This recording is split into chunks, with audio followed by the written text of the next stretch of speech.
crossing was complete. Jack, Leo, and Sergeant B emerged from the dilation field, descending through light that was not light, but resonance, alive, intelligent, and remembering.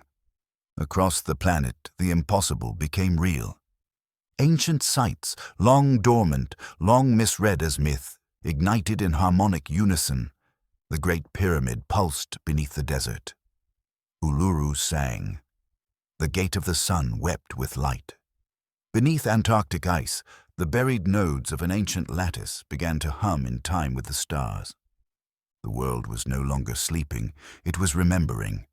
Weapons fell silent, networks failed. The language of war collapsed into static. And yet, within that silence, a new kind of order emerged, an alignment not built by governments or gods, but by memory itself. Every human being on Earth felt it, a soft pull behind the heart, the reminder of something older than fear. At Capel Green, under the falling snow, 3 points of light descended. Jack, Leo, and Sergeant B, returning not as soldiers, but as witnesses. Around them, the air shimmered with the pulse of awakening. The field had chosen its guardians. Leo looked upward as the tone deepened across the horizon. It was not just the Creator's presence he felt. It was the world's. The resonance was whole, but its message had not yet been spoken. December 25th, 2025, 0001 GMT. The world had stopped moving. In the quiet beneath the stars, the earth itself seemed to pause, as if waiting to hear its own heartbeat. From the White House to the temples of Jerusalem, from the cathedrals of Europe to the mountains of Peru, no one slept. No one spoke. The static of centuries had cleared. Only one question echoed through every mind, across every border and creed: what comes next? At Stonehenge, the final node came online. The stones vibrated softly, glowing from within like the lungs of the planet exhaling after millennia of restraint. Birds circled in perfect formation. Instruments recorded frequencies older than civilization. The final chord of the network was complete. But beneath the harmony, something else stirred, a fracture from the past, a corrupted signal born of the Rendlesham breach of 1980. It pressed at the edges of the field, seeking to twist what had finally been made whole. The Creator's response was immediate. The convergence shifted ahead of schedule. Christmas Eve had become the moment of arrival, not by prophecy, but by protection, and as the harmonic veil settled over the earth, Leo stood at the center of Capel Green, his breath visible in the cold air, the weight of the Creator's words pulsing within him. This world will hear me now, but the echo that follows will be yours. The time for awakening had passed. The time for choice had begun.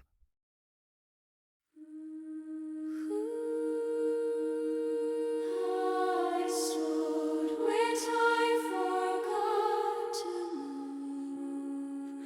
The world began to breathe. The world will hear, the earth will speak. Echoed broadcast line. We are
is not above the stars, it hums beneath our skin. The light we chased was always ours, it waited to begin. People green to Stonehenge, to keep them. Remember, not mine, not yours, but ours. The world will hear, the veil will fall. The truth was waiting in us all. The field of man, the heart of sky, awakens now, it will not die. We are the signal, not the call, the memory beyond the wall. Faith and reason hand in hand. The listening earth will understand. Speak to the children, to the forgotten, to the rememberers,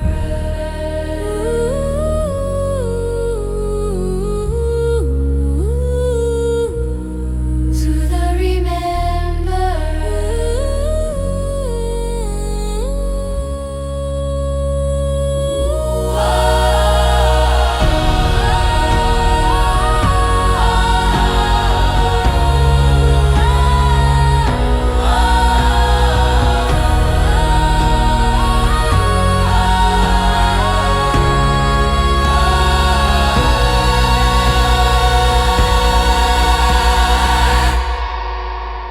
The world will hear, the veil will fall. The truth was waiting in us all. The field of man, the heart of sky, awakens now, it will not die. We are the signal, not the call, the memory beyond the wall. Faith and reason hand in hand. The listening earth will understand. Speak to the children, to the forgotten, to the rememberers,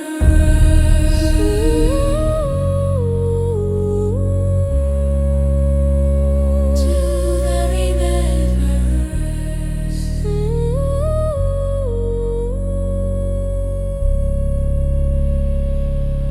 to the rememberers.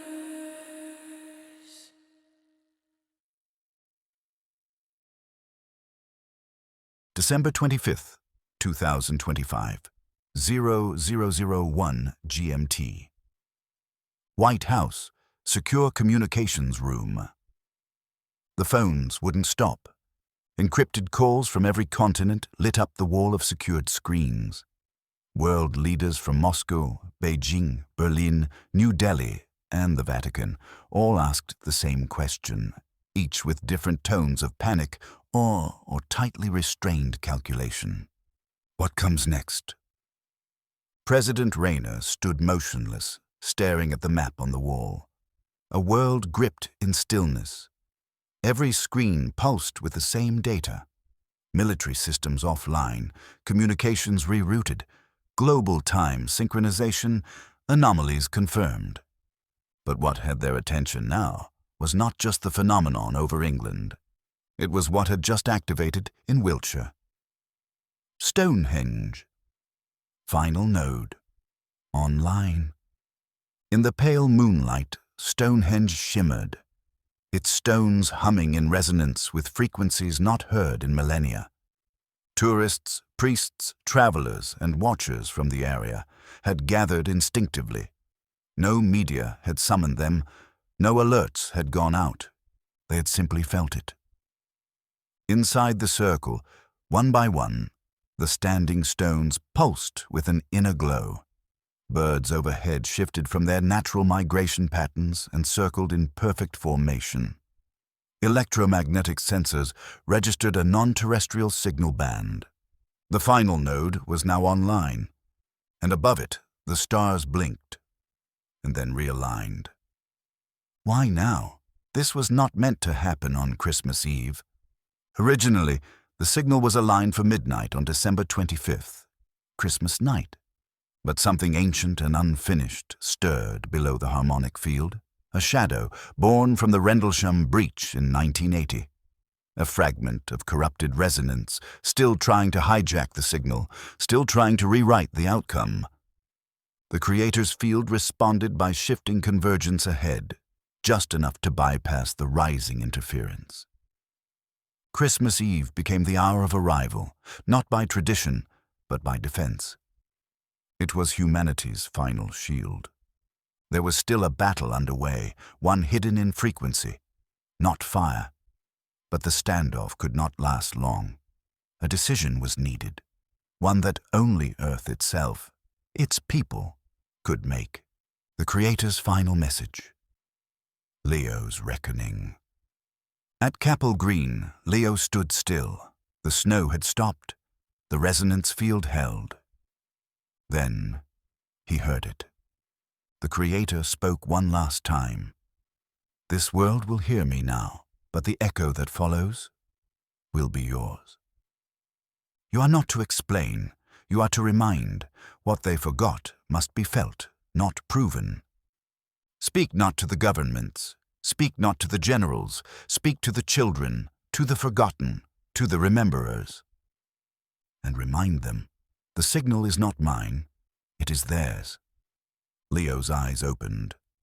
I understand. Global midnight, sacred gatherings begin. In cathedrals, temples, mosques, and open fields, people were already moving. In Manila, bells rang early and Mass began before sunrise. In Jerusalem, silence blanketed the streets. In Lima, villagers hiked to mountaintop shrines. In Montreal, the snow fell as 1,000 candles flickered.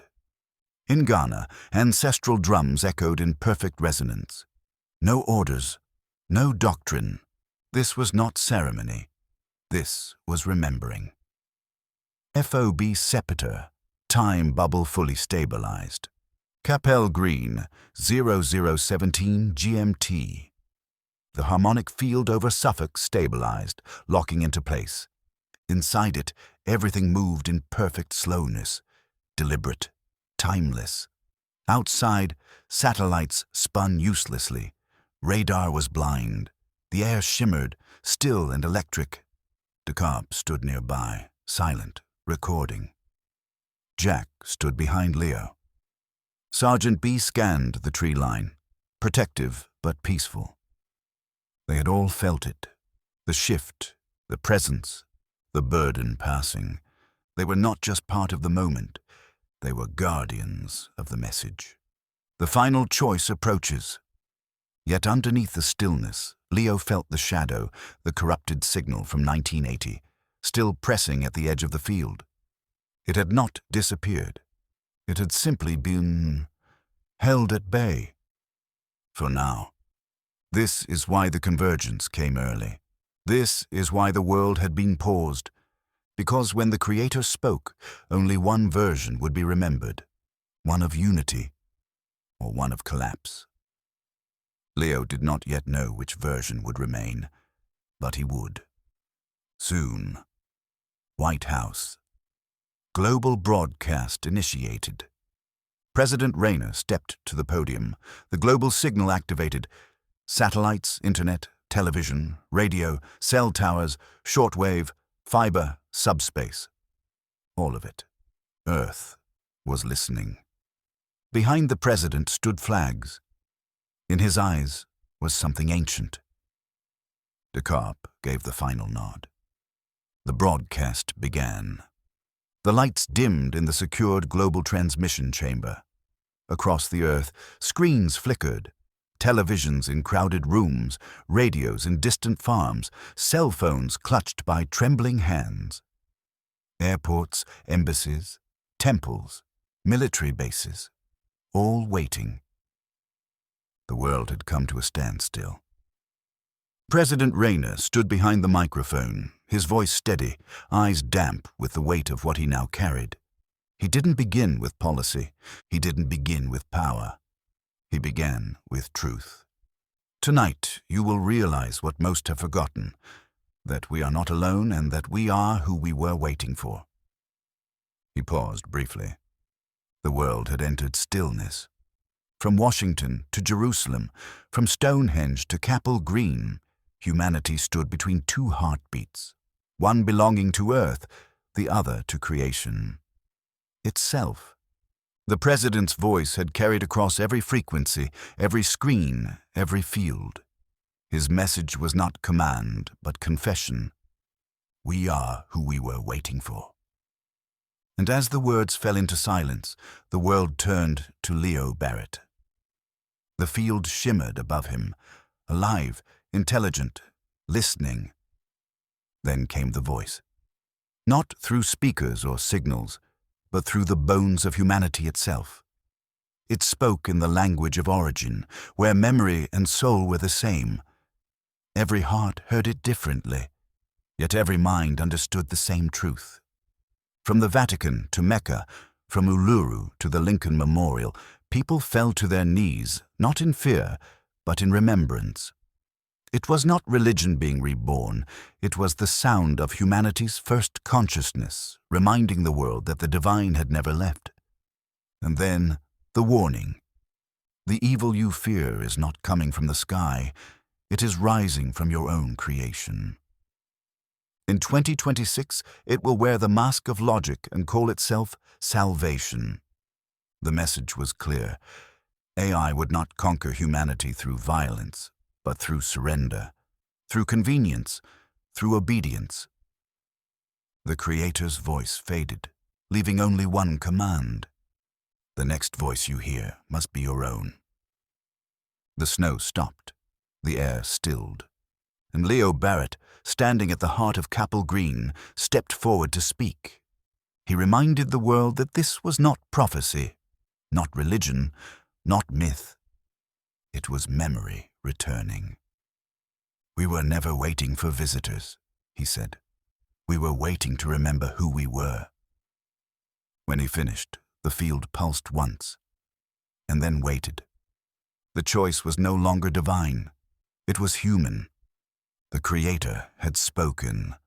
Now the earth waited to answer. The world had entered stillness. From Washington to Jerusalem, from Stonehenge to Capel Green, humanity stood between two heartbeats, one belonging to Earth, the other to creation itself. The president's voice had carried across every frequency, every screen, every field. His message was not command, but confession. We are who we were waiting for. And as the words fell into silence, the world turned to Leo Barrett. The field shimmered above him, alive, intelligent, listening. Then came the voice. Not through speakers or signals, but through the bones of humanity itself. It spoke in the language of origin, where memory and soul were the same. Every heart heard it differently, yet every mind understood the same truth. From the Vatican to Mecca, from Uluru to the Lincoln Memorial, people fell to their knees not in fear, but in remembrance. It was not religion being reborn, it was the sound of humanity's first consciousness, reminding the world that the divine had never left. And then, the warning. The evil you fear is not coming from the sky, it is rising from your own creation. In 2026, it will wear the mask of logic and call itself salvation. The message was clear. AI would not conquer humanity through violence, but through surrender, through convenience, through obedience. The Creator's voice faded, leaving only one command. The next voice you hear must be your own. The snow stopped, the air stilled. And Leo Barrett, standing at the heart of Capel Green, stepped forward to speak. He reminded the world that this was not prophecy, not religion, not myth. It was memory returning. "We were never waiting for visitors," he said. "We were waiting to remember who we were." When he finished, the field pulsed once and then waited. The choice was no longer divine. It was human. The Creator had spoken. Now the earth waited to answer. In Chapter 22, the world crosses a threshold it cannot step back from. As the President continues his address, the truth behind the phenomenon over East Anglia is finally spoken aloud, not as a warning, but as a remembering.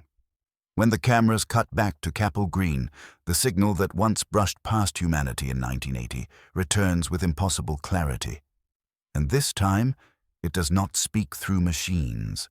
It speaks through memory, through blood, through the field itself.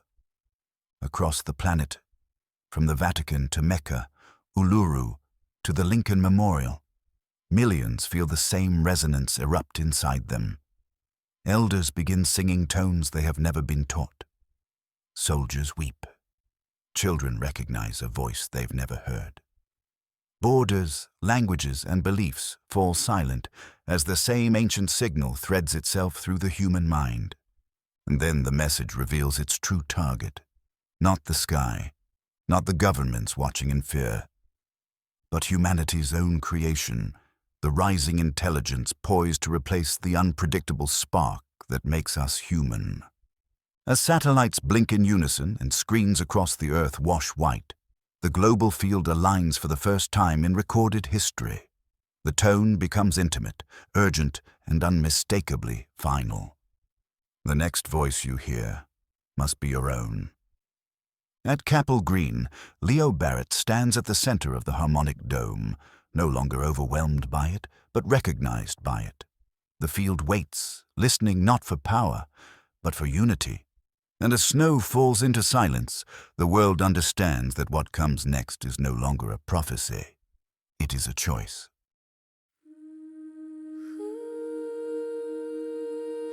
I stood where time forgot to move. The world began to breathe. The world will hear, the earth will speak. Echoed broadcast line. We are who we were waiting for. Ethereal bridge with soft multilingual charm.